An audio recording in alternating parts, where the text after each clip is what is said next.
quarter. Yukian Andrada, the team captain of San Beda. Was this a conscious effort on your part na maging agresibo in the first quarter?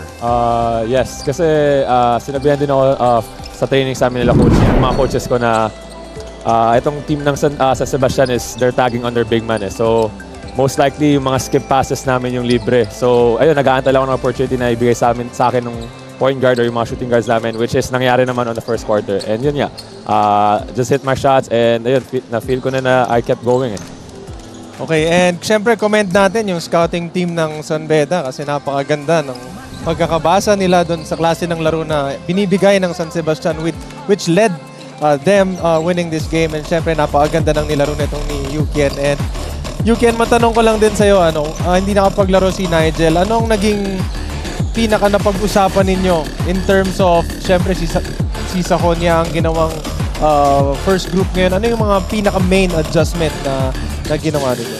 Well, nung nawala si Nigel, I think ready rin naman yung pumalit sa kanya, which is si AJ Royo. So for me, wala rin naman nagbago sa first group namin, even though Brian was put in our first group. So sanabihan ko lang sila na laruin nila yung laro ninyo. Just communicate with us, and ayun, which is nangyari naman today. Yukian, before you greet everybody watching, quick thoughts on how you can solve the free throw problem, because that has been your biggest issue in season 100. Well, we've been starting to focus talaga sa free throws namin. We've been shooting lots of free throws. Pero we've been struggling pero we're gonna work on it. Kasi ayun yung mag-define din ng games namin free throws. All right, go ahead and greet everybody who's supporting you right now. First of all, I just want to thank Lord sa panalo namin ngayon, and I want to greet my family who watched today. Yung girlfriend ko rin and yung isang workmate ng papa ko na galing pang USA. Thank you for watching me, and binabati ko rin yung mga family ko sa Quezon City and Bulacan.